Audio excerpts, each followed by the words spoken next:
হযরত খালিদ ইবনে ওয়ালিদ রাদিয়াল্লাহু তাআলা আনহু এর অব্যাহতি দান ওমর রাদিয়াল্লাহু তাআলা আনহু এর একটি সাহসী পদক্ষেপ ছিল।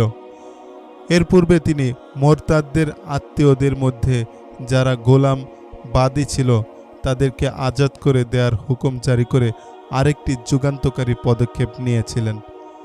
হযরত আবু বকর রাদিয়াল্লাহু তাআলা আনহু এর হুকুমে বা অনুমতিতেই তাদেরকে মুসলমানরা গোলাম বাদী রূপে গ্রহণ করেছিল। তাই অনেকে এ ব্যাপারে প্রশ্ন তুলেছিল, কিন্তু ওমর রাদিয়াল্লাহু তাআলা আনহু কঠিন যুক্তি প্রমাণ পেশ করেছিলেন এবং তার সিদ্ধান্তেই অটল ছিলেন। তাই মুসলমানরা তার এই ফয়সালা মেনে নিয়েছিল। কিছুদিন যাওয়ার পরই লোকেরা দেখল ওমর রাদিয়াল্লাহু তাআলা আনহু এর ফয়সালা কত সময় সাপেক্ষ ও চমৎকার ছিল। তখন ইরাক রণাঙ্গন থেকে সেনা সাহায্যের জন্য মুসান্না ইবনে হারিসা মদিনায় এসেছিলেন, কিন্তু ইরাক অভিযানে যেতে কেউ স্বতঃস্ফূর্ত ছিল না। পরে যখন আবু উবায়দ সমবেত জনতার মধ্য থেকে উঠলেন এবং অভিযানে যাওয়ার ঘোষণা দিলেন, তখন অনেকেই যাওয়ার জন্য প্রস্তুত হয়ে গেল।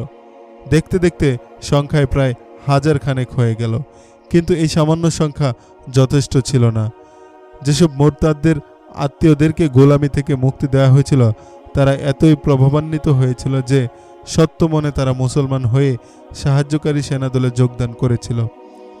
তখনই মুসলমানরা বুঝতে পেরেছিল যে ওমর রাদিয়াল্লাহু তাআলা আনহু এর ফয়সালা কতখানি কার্যকর ও দূরদৃষ্টি সম্পন্ন ছিল। খালিদ ইবনুল ওয়ালিদ রাদিয়াল্লাহু তাআলা আনহু এর ব্যাপারে যে ফয়সালা করা হয়েছিল তাও এ ধরনেরই ছিল। অনেকেই এতে খুশি হতে পারেনি। সবাই জানত খালিদ রাদিয়াল্লাহু তাআলা আনহুকে রাসূলুল্লাহ সাল্লাল্লাহু আলাইহি সাল্লাম সাইফুল্লাহ অর্থাৎ আল্লাহর তরবারি উপাধি দিয়েছিলেন।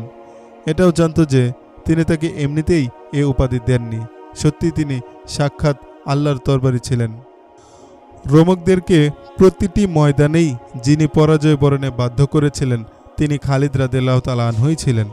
হযরত ওমর রাদিয়াল্লাহু তাআলা আনহু অকপটে স্বীকার করতেন যে আল্লাহর তরবারি খালিদ ইবনুল ওয়ালিদ রাদিয়াল্লাহু তাআলা আনহু যদি না থাকতেন তবে শক্তিধর রোমকদের থেকে বিজয় ছিনিয়ে আনা যেত না। আর তখন আরও সংকটের সময় ছিল। মুসলমানদের অবস্থান ময়দানে বেশ নাজুক হয়ে গিয়েছিল। আল্লাহর রহমতে তা সামলানো সম্ভব ছিল একমাত্র খালিদ রাদিয়াল্লাহু তাআলা আনহু এর মাধ্যমেই। তারপরও খালিদ রাদিয়াল্লাহু তাআলা আনহু এর মতো এমন ইতিহাসের সর্বশ্রেষ্ঠ সিপাহ সালারকে বাদ দিয়ে তারই অধীনস্থ এক সালার আবু উবাইদা রাদিয়াল্লাহু তাআলা আনহুকে সিপাহ সালার নিযুক্ত করেন এবং খালিদ রাদিয়াল্লাহু তাআলা আনহুকে তার অধীনস্থ সালার নিযুক্ত করেন। কেউ কেউ বলে থাকে খালিদ রাদিয়াল্লাহু তাআলা আনহু এর এই অসাধারণ বিজয় ও সফলতার মধ্যে তার ঈর্ষণীয় গ্রহণযোগ্যতা দেখে ওমর রাদিয়াল্লাহু তাআলা আনহু হয়তো এই আশঙ্কা করেছিলেন যে খালিদ ইবনুল ওয়ালিদ রাদিয়াল্লাহু তাআলা আনহু বিজিত এলাকার শাসকও হয়ে যেতে পারেন। কেউ কেউ তো এটাও বলে যে ওমর রাদিয়াল্লাহু তাআলা আনহু ও খালিদ রাদিয়াল্লাহু তাআলা আনহু এর মধ্যে পুরনো বিরোধ ছিল। একটা ঘটনার কারণে তারা এ অনুমান করে থাকে। মোরতাদদের বিরুদ্ধে লড়াইয়ে খালিদ রাদিয়াল্লাহু তাআলা আনহু অসাধারণ সফলতা অর্জন করেছিলেন। তার একটি লড়াই মোরতাদদের এক সর্দার মালিক ইবনে নুয়াইবার সঙ্গেও হয়েছিল। মোরতাদরা বেশ জমিয়েই লড়াই করছিল, কিন্তু খালিদ রাদিয়াল্লাহু তাআলা আনহু এর সৈন্য পরিচালনার অভিনব নৈপুণ্য আর মুজাহিদদের আত্মত্যাগী হামলার সামনে তারা আর দাঁড়াতে পারেনি। সর্দার মালিক ইবনে নুয়াইর গ্রেফতার হলে তাকে খালিদ রাদিয়াল্লাহু তাআলা আনহু হত্যা করেন এবং তার লায়লা নামক রূপসী স্ত্রীকে বিয়ে করেন। এই বিয়ের খবর মদিনায় পৌঁছলে ওমর রাদিয়াল্লাহু তাআলা আনহু বেশ ক্ষুব্ধ হন। আবু বকর রাদিয়াল্লাহু তাআলা আনহু তখন খলিফা। মদিনায় খবরটা একটু অন্যরকমভাবে পৌঁছেছিল। তা হলো মালিকের সুন্দরী স্ত্রীকে বিয়ের জন্য খালিদ রাদিয়াল্লাহু তাআলা আনহু মালিককে হত্যা করেছেন। ওমর রাদিয়াল্লাহু তাআলা আনহু আবু বকর রাদিয়াল্লাহু তাআলা আনহুকে ডেকে বললেন তাকে যেন এজন্য শাস্তি দেওয়া হয়। আবু বকর রাদিয়াল্লাহু তাআলা আনহু বলেছিলেন, এখন যেটা দেখার বিষয় সেটা হলো খালিদ রাদিয়াল্লাহু তাআলা আনহু কেমন এক যুদ্ধে এবং কেমন এক পরিস্থিতিতে যুদ্ধ করে কি অভাবনীয় সাফল্য পেয়েছেন। তিনি যদি একটি বিয়ে করে থাকেন এবং তা যদি বৈধ পন্থায় হয় তবে সেদিকে আমরা কেন তাকাবো? ওমর রাদিয়াল্লাহু তাআলা আনহু হয়তো তা মেনে নিতে মন থেকে সমর্থন পাননি এ কারণে খালিদ রাদিয়াল্লাহু তাআলা আনহু এর প্রতি তার অসন্তুষ্টি রয়ে গিয়ে থাকবে। প্রকৃত ঘটনা ছিল এরকম। মালিক ইবনে নুয়াইররা প্রথমে মুসলমানই ছিল। রাসূলুল্লাহ সাল্লাল্লাহু আলাইহি সাল্লামের ইন্তেকালের পর তার গোত্র থেকে জাকাত আদায় করতে গেলে মালিক আদায়কৃত জাকাতের সকল অর্থকড়ি সবাইকে ফেরত দিয়ে দেয়। তারপর কাবিলার সবাইকে ইসলামের বিরুদ্ধে বিদ্রোহী করে তোলে। এর পরপরই সাব্বাহ নামক এক মহিলা নবুয়তের দাবি করে বসে। মালিক ইবনে নুয়াইর তখন শুধু সাব্বাহকে সমর্থনই করেনি, বরং তার নিজ গোত্র ও সহযোগী গোত্রের লোকদেরকে বলল যে সে সাব্বাহকে নবী হিসেবে মেনে নিয়েছে। সাব্বাহ ইরাকের আদিবাসী আল হারিসের মেয়ে। তার আরেকটি নাম ছিল উম্মে সারাদা। সবচেয়ে বড় অপরাধ তার যেটি ছিল তা হলো সে এলাকায় মুসলমানদের যতগুলো বসতি ছিল সবগুলোকে সে জ্বালিয়ে পুড়িয়ে মুসলমানদেরকে নির্বিচারে হত্যা করে। পরে খালিদ ইবনুল ওয়ালিদ রাদিয়াল্লাহু তাআলা আনহু তাকে পরাজিত করে গ্রেফতার করেন এবং তার সমস্ত অপরাধের কথা তাকে জিজ্ঞেস করলে সে সব স্বীকার করে। খালিদ রাদিয়াল্লাহু তাআলা আনহু তাকে জানিয়ে দেন তার মতো লোককে ক্ষমা করা যায় না। সে মুসলমানদেরকে বিনা অপরাধে হত্যা করেছে এবং তাদের বসতিগুলো জ্বালিয়ে দিয়েছে। মালিক ইবনে নুয়াইরকে খালিদ ইবনুল ওয়ালিদ রাদিয়াল্লাহু তাআলা আনহু হত্যা করেন এবং তার স্ত্রী লাইলাকে দাসী না বানিয়ে বিয়ে করে স্ত্রীর মর্যাদা দেন। 632 খ্রিস্টাব্দ এর ডিসেম্বরে এই বিয়ে হয়েছিল। আর এখন 634 খ্রিস্টাব্দের আগস্টে উমর রাদিয়াল্লাহু তাআলা আনহু তাকে অব্যাহতি দিলেন। অনেক ঐতিহাসিকরাই উমর রাদিয়াল্লাহু তাআলা আনহু এর এই ঘটনাকে ভিন্ন খাতে প্রবাহিত করার চেষ্টা করেছেন। এর দ্বারা ওইসব ঐতিহাসিকরা ইসলামের ইতিহাসের কোনো কল্যাণ সাধন করেননি।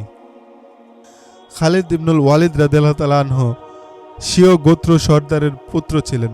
তার খানদান বড় অভিজাত ছিল। ব্যক্তিগতভাবে তিনি খুবই বন্ধুসুলভ, অমায়িক, সদা হাস্যময় এবং প্রাণ প্রাচুর্যময় লোক ছিলেন। স্বাচ্ছন্দ্য থাকতে তিনি পছন্দ করতেন, কিন্তু দারিদ্রতাকে ভয় পেতেন না। উপহার উপঢৌকন দিতে খুব পছন্দ করতেন এবং দানশীলতায় তার ভিন্ন প্রসিদ্ধি ছিল।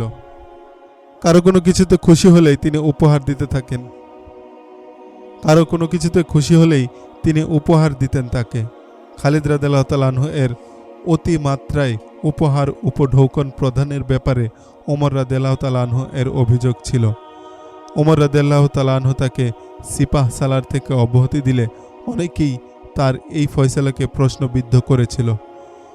অবশেষে তিনি তার এক খুতবায় এর ব্যাখ্যা প্রদান করেন এভাবে: আমি মহান আল্লাহ ও উম্মতে মুহাম্মদ সাল্লাল্লাহু আলাইহি সাল্লামের সামনে আমার কর্মকাণ্ডের জবাবদিহিতা পেশ করছি। আমি খালিদ ইবনুল ওয়ালিদ রাদিয়াল্লাহু তাআলা আনহুকে ব্যক্তিগত কোনো আক্রোশ বা ভিত্তিহীন কোনো অভিযোগের কারণে সিপাহ সালার পদ থেকে অব্যাহতি দেইনি। খালিদ রাদিয়াল্লাহু তাআলা আনহু আমির বংশের সম্ভ্রান্ত এক ব্যক্তি। আমিরি পরিবেশে তিনি বড় হয়েছেন, এজন্য তার সহজাত স্বভাব চরিত্রই আমিরি প্রাচুর্যে ভরা। তিনি কবিদেরকে বকশিশ দেন।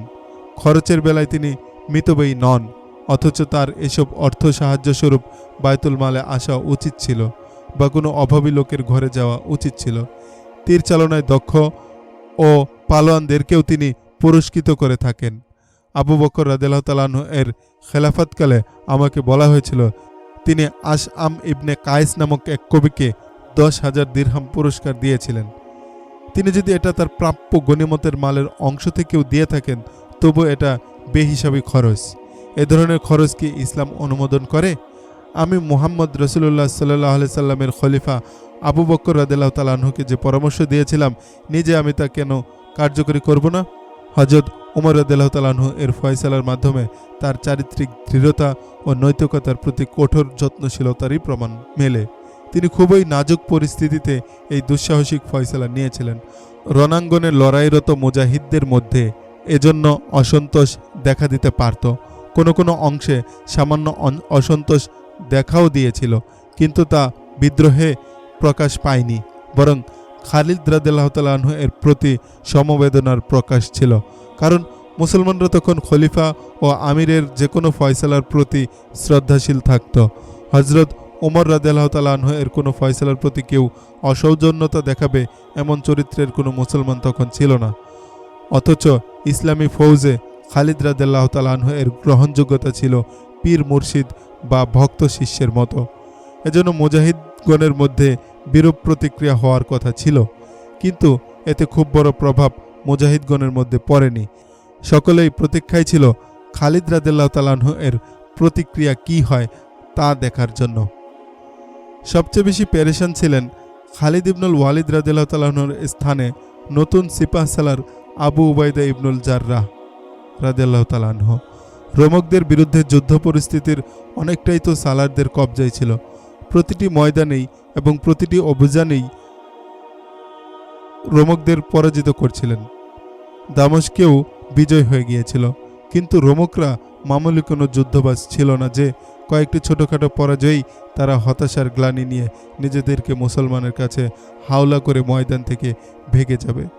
তারা তাদের কালের এক ভয়ানক যুদ্ধশক্তি ছিল। মুসলমানদেরকে পূর্ণ ধ্বংসের জন্য তাদের ফৌজদের সমবেত করার জন্য তৈরি ছিল।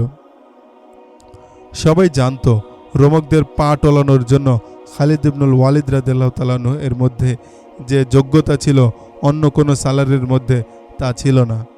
এটা সাধারণ কোনো যুদ্ধ ছিল না। মুসলমানরা তো তাদের প্রবল জোশ আর জজবা বুকে নিয়ে লড়ছিল, কিন্তু তাদের বিপক্ষ শক্তির হাতিয়ার আরও উন্নত ছিল। কয়েকগুণ বেশি তাদের তাজা দম ঘোড়া ছিল। সৈন্য সংখ্যা কোথাও 5 গুণ, কোথাও 8 গুণ বেশি ছিল। প্রবল জজবা আর মর্যাদার লড়াই ছিল এটা।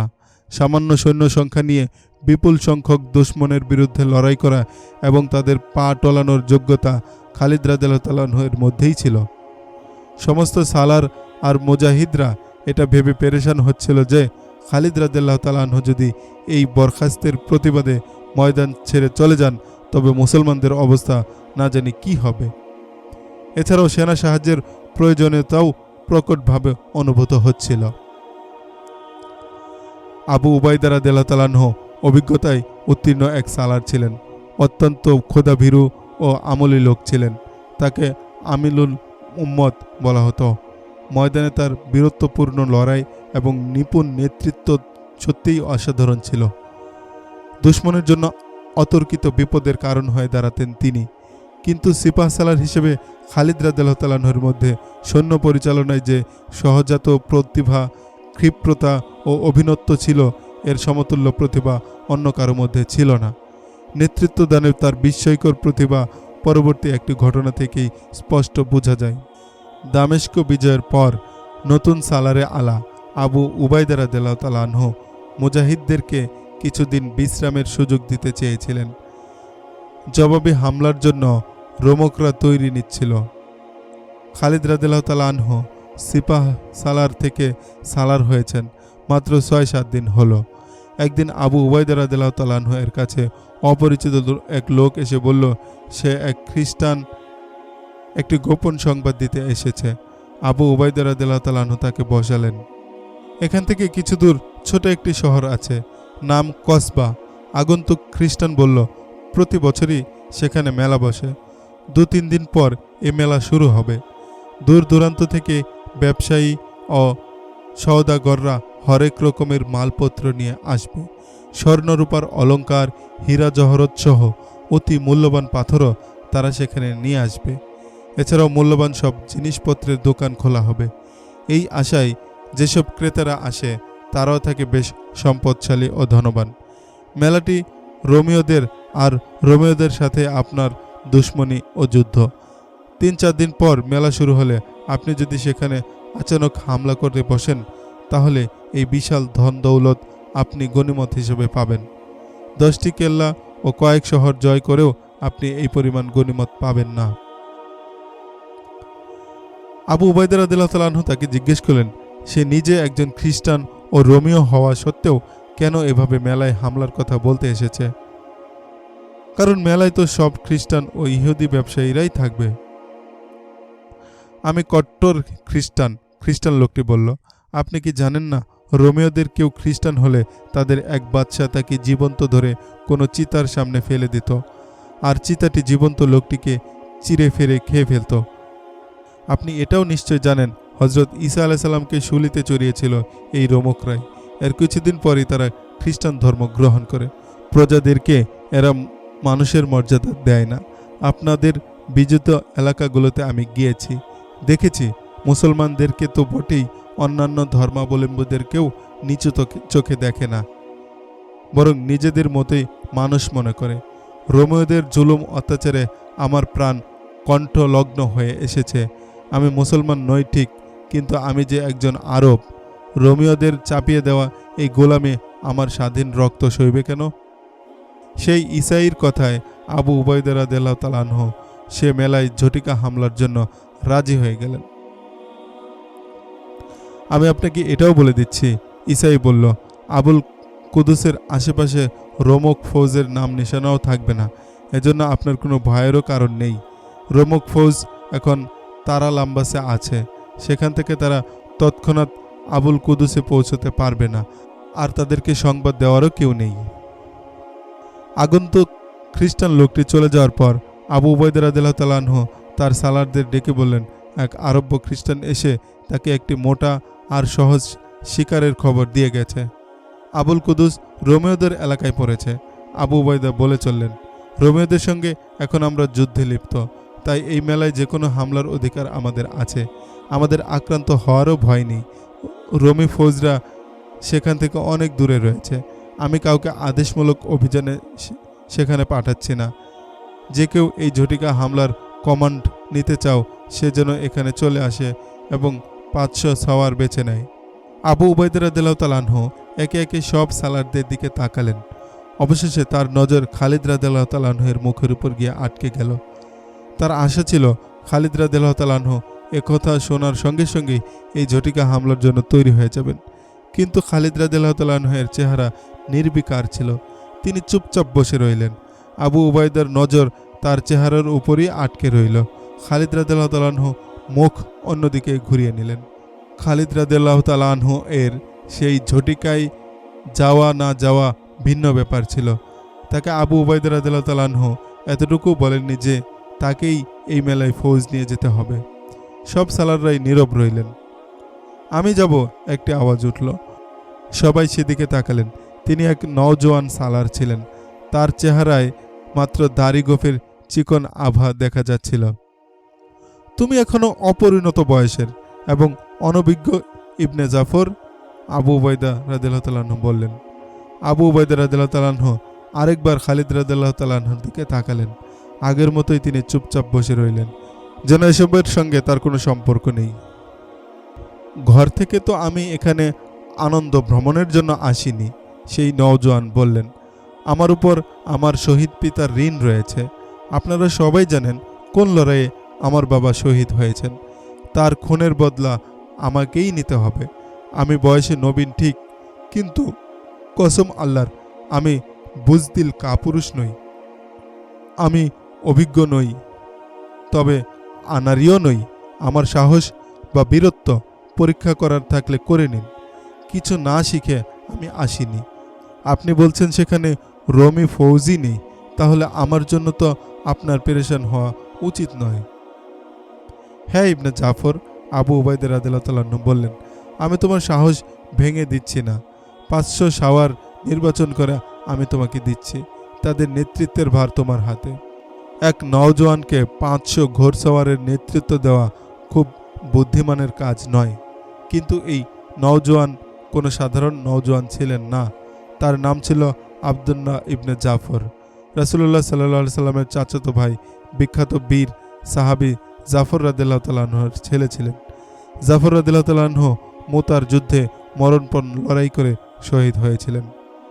আব্দুল্লাহ ইবনে জাফর রাদিয়াল্লাহু তাআলা আনহু আবুল কুদুস যাওয়ার প্রস্তুতি নেওয়া শুরু করলেন। অভিযানের তখনও 3-4 দিন বাকি ছিল। 3-4 দিন পর আব্দুল্লাহ বাছা বাছা 500 ঘোড়সওয়ার নিয়ে আবুল কুদুস অভিযানে রওনা হলেন। তার সঙ্গে প্রখ্যাত জানবাজ মুজাহিদ এবং নববী আদর্শের প্রতীক হযরত আবু যর গিফারি রাদিয়াল্লাহু তাআলা আনহু ছিলেন। এই ফৌজ 14 অক্টোবর 634 খ্রিস্টাব্দে রাতে রওনা হয়েছিল। শাবানের 15 তারিখের চাঁদনি রাত ছিল। চাঁদের আলোয় রাতের মরু বড়ই স্বচ্ছ দেখাচ্ছিল। এই খণ্ড ফৌজও রাতেই তাদের সফর শেষ করে সূর্যোদয়ের সময় তারা আবুল কুদুসের উপকণ্ঠে গিয়ে পৌঁছল। আব্দুল্লাহ ও আবু যর গিফারি রাদিয়াল্লাহু তাআলা আনহু মেলার দোকানগুলো খোলার অপেক্ষায় একটু দূরেই ফৌজদের থামিয়ে দিলেন। তাঁবু, সামিয়ানা আর রং বেরঙের কাপড়ে বেষ্টিত সুদৃশ্য দোকানগুলো দ্বারা মেলা অঙ্গন বিশাল এক শহরের রূপ নিয়েছিল। দোকান খোলার পর বোঝা গেল কত দামি ও দুর্লভ বস্তুতে দোকানগুলো ঠাসা। সূর্য একটু উঁচু হওয়ার পরেই মেলা লোকে পূর্ণ হয়ে গেল। আব্দুল্লাহ ইবনে জাফর রাদিয়াল্লাহু তাআলা আনহু সাওয়ারদের হুকুম দিলেন মেলা ঘেরাও করে নিতে। 500 ঘোড়সাওয়ার ঘোড়ার পেটে খোঁচা দিয়ে নিমিষেই মেলা নিজেদের বেষ্টনীতে নিয়ে নিল। আচানক প্রায় 5000 রোমী ঘোড়সাওয়ার বেরিয়ে এলো। মরু তুফানের মতোই তারা আচমকা উদয় হলো এবং ক্ষিপ্রতার সঙ্গে মুসলিম সওয়ারদের ঘিরে ফেলল। কোথায় 5000 আর কোথায় 500, তাও তারা এখন শত্রু বেষ্টিত। মুজাহিদরা বেষ্টনী থেকে বের হওয়ার জন্য ঘোড়া এদিক সেদিক ছোটাতে লাগলো, কিন্তু সব দিকেই রোমী সাওয়াররা গায়ে গায়ে লেগে দেয়াল তুলে দাঁড়ালো। মুসলমানদের বের হওয়ার আর কোনো পথ রইল না। প্রতিটি ময়দানেই দুশমনের চেয়ে মুসলমানদের সৈন্য সংখ্যা কম ছিল। মাত্র 10,000 মুজাহিদ 1 লক্ষ দুশমনের বিরুদ্ধে লড়াই করে সফল হয়েছে, কিন্তু সেটা ছিল পরিকল্পিত আর সালারদের সুশৃঙ্খল নেতৃত্বে গড়া মুজাহিদ বাহিনীর লড়াই। কিন্তু এখানে তারা আচমকা আর অপ্রত্যাশিতভাবে 10 গুণ সৈন্যের হামলার মুখে পড়েছে। মুজাহিদরা সবাই পালানোর চিন্তা বাদ দিয়ে মুখোমুখি লড়াইয়ে নেমে পড়ল। পৃথক পৃথকভাবে মুজাহিদরা লড়ছিল। জীবন মৃত্যুর ফয়সালাকৃত লড়াই ছিল সেটা। নির্ভীক মনে মুজাহিদরা লড়ছিল, কিন্তু এমন আচানক লড়াইয়ে এক এক সাওয়ার 10 জন সাওয়ারের মোকাবেলা করে জীবিত ফিরে আসবে এমনটা ভাববার অবকাশ ছিল না। লড়াই তো তারা চালিয়েই গেল এবং খুব ভালো লড়াই করল, কিন্তু রোমকদের তরবারি আর বর্ষার আঘাতে তারা কচুকাটা হতে লাগলো। মুজাহিদরা চারদিকে ছড়িয়ে পড়ল এবং প্রত্যেকেই নিজেকে বাঁচাতে ব্যস্ত হয়ে পড়ল।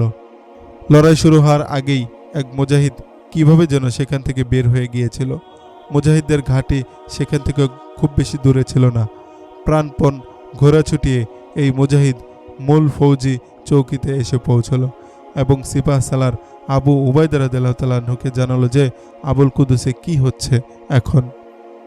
আমি অবশ্য এটা দেখে আসিনি যে রোমকদের ঘেরাও পূর্ণ হওয়ার পূর্বে আমাদের সওয়াররা সেখান থেকে বের হতে পেরেছে কি না। আগত সেই সাওয়ার বলল যদি বের হতে না পারে তবে কেউ সেখান থেকে জীবিত ফিরতে পারবে না। আবু উবাইদা রাদিয়াল্লাহু তাআলা আনহু এর ফর্সা চেহারা কালো হয়ে গেল। এতক্ষণে তিনি বুঝতে পারলেন এটা রোমীয়দের ষড়যন্ত্রের জাল ছিল। সেই খ্রিস্টানকে পাঠানো হয়েছিল মুসলমানদেরকে এই জালে ফাঁসাতে। মেলাটাকে সে জালের টোপ হিসেবে ব্যবহার করেছে। খুব সহজেই তিনি সেই জালে পা দিয়েছেন। সেই খ্রিস্টানকে তো তিনি বিশ্বাস করেছেনই, সঙ্গে সঙ্গে আরেকটি ভয়ানক ভুল করেছেন, এই যে অপরিণত বয়স্ক এবং অনভিজ্ঞ এক সালারের হাতে 500 সাওয়ারের নেতৃত্ব দিয়েছেন, তাও সন্দেহমূলক এক অভিযানে। তাছাড়া আবুল কুদুস রোমকদের এলাকা হওয়াতে এ ধরনের আশঙ্কাও অমূলক ছিল না। আবু উবাইদা রাদিয়াল্লাহু তাআলা আনহুকে যখন এ খবর দেওয়া হলো তখন প্রায় সকল সালাররাই তার কাছে বসেছিলেন। নিস্তব্ধতা যেন সবাইকে গ্রাস করেছিল। সবার নজর আবু উবাইদা রাদিয়াল্লাহু তাআলা আনহুর চেহারার উপর গিয়ে আটকে গেল। আর আবু উবাইদা রাদিয়াল্লাহু তাআলা আনহু এর দৃষ্টি খালিদ রাদিয়াল্লাহু তাআলা আনহু এর মুখের উপর নিবদ্ধ হলো। তিনি জানতেন বিপদের মুখে ঠেলে দেওয়া এসব ফৌজকে খালিদ রাদিয়াল্লাহু তাআলা আনহুই বাঁচাতে পারবেন, কিন্তু তিনি নিঃসাড় হয়ে বসেছিলেন। তবে তার চেহারায় পেরেশানির স্পষ্ট ছাপ তিনি দেখতে পেয়েছিলেন। আবু উবাইদা রাদিয়াল্লাহু তাআলা আনহু এবং অন্যান্য সালারদের ধারণা ছিল খালিদ রাদিয়াল্লাহু তাআলা আনহুকে যে বরখাস্ত করা হয়েছে তাই এই লড়াইতে তার কোনো আগ্রহ নেই। আবু সুলাইমান আবু উবাইদা রাদিয়াল্লাহু তাআলা আনহু খালিদ রাদিয়াল্লাহু তাআলা আনহুর ডাক নাম ধরে ডেকে উত্তেজিত কণ্ঠে বললেন, আল্লাহর নামে আবু সুলাইমান, তুমিই তাদেরকে সাহায্য করতে পারবে, তুমিই তাদেরকে শত্রু বেষ্টনী থেকে বের করতে পারবে। এক মুহূর্ত নষ্ট করো না। আল্লাহর অপার মদদে আমিই তাদেরকে শত্রু ঘেরাও থেকে মুক্ত করব। খালিদ রাদিয়াল্লাহু তাআলা আনহু উঠতে উঠতে বললেন, আর আমি তোমার হুকুমের এই প্রতীক্ষায় ছিলাম আমিনুল উম্মাত। জানি না কি ভেবে আমি তোমাকে সরাসরি বলিনি। আবু উবাইদা বললেন, তবে এটা তো জানতাম যে সেই ঘটনা তোমার মনকে ভালো কিছু উপহার দেয়নি। আল্লাহর কসম, আমিনুল উম্মাদ খালিদ রাদিয়াল্লাহু তাআলা আনহু বললেন, আমার উপর যদি কোনো বাচ্চাকেও সিপাহ সালার নিযুক্ত করা হয় তবু আমি তার প্রতিটি হুকুম মানব। আমি কি এমন দুঃসাহস দেখাতে পারি যাকে প্রিয় নবীজি সাল্লাল্লাহু আলাইহি সাল্লাম আমিনুল উম্মাদ বলেছেন আমি তার হুকুম অমান্য করব? আর সবাইকে বলে দাও, আবু সুলাইমান ইবনুল ওয়ালিদ তার জিন্দেগি ইসলামের জন্য ওয়াকফ করে দিয়েছে। আবু উবাইদা রাদিয়াল্লাহু তাআলা আনহু আর চোখের পানি ধরে রাখতে পারলেন না। অশ্রু প্লাবিত চোখে তিনি চেয়ে দেখলেন সব সালাররাই তাদের চোখের পানি লুকাতে চেষ্টা করছেন। তোমার উপর আল্লাহর রহমত বর্ষিত হোক, আবু উবাইদা আবেগাপ্লুত কান্না ভেজা কণ্ঠে বললেন। যাও ভাই যাও, তোমার ভাইদের দুশমনের কবল থেকে মুক্ত করে নিয়ে আসো। খালিদ রাদিয়াল্লাহু তাআলা আনহু কিছু ঘোড়সওয়ার নিয়ে দ্রুত বেগে আবুল কুদুস ছুটলেন। তার সঙ্গে ছিলেন জাররা বিন আজুর রাদিয়াল্লাহু তাআলা আনহু, যিনি নাঙ্গা মুজাহিদ নামে প্রসিদ্ধি পেয়েছিলেন। এই উপাধির কারণ হলো তিনি যখন লড়াই করতেন শরীর থেকে জামা খুলে খালি গায়ে লড়াই করতেন। খালিদ রাদিয়াল্লাহু তাআলা আনহু তার বাহিনী নিয়ে তীর বেগে ছুটলেন, কিন্তু এদিকে আবু উবাইদা রাদিয়াল্লাহু তাআলা আনহু এর সজীবতা কোথায় যেন হারিয়ে গেল। আল্লাহর দরবারে তিনি সিজদায় ভেঙে পড়লেন। খলিফা ওমর রাদিয়াল্লাহু তাআলা আনহু তাকে পয়গাম পাঠিয়েছিলেন, গনিমতের আশায় মুজাহিদদেরকে প্রাণের আশঙ্কা আছে এমন কোনো অভিযানে পাঠাবে না। আর প্রত্যেক ফয়সালাই খুব ভেবে চিনতে সকলের সঙ্গে পরামর্শ করে নিতে হবে এবং সরেজমিন গিয়ে অবস্থা পর্যবেক্ষণ করতে হবে। আবু উবাইদা রাদিয়াল্লাহু তাআলা আনহু কাঁদতে কাঁদতে তাঁর ভুলের জন্য আল্লাহর কাছে মাপ চাচ্ছিলেন। খলিফার কথা উপেক্ষা করে এক খ্রিস্টানের কথায় অনভিজ্ঞ এক সালার হাতে তিনি 500 সাওয়ারের জীবন বিপন্ন করে তুলেছেন। একথা বলতে বলতে তিনি ফুলে ফুলে কাঁদতে লাগলেন।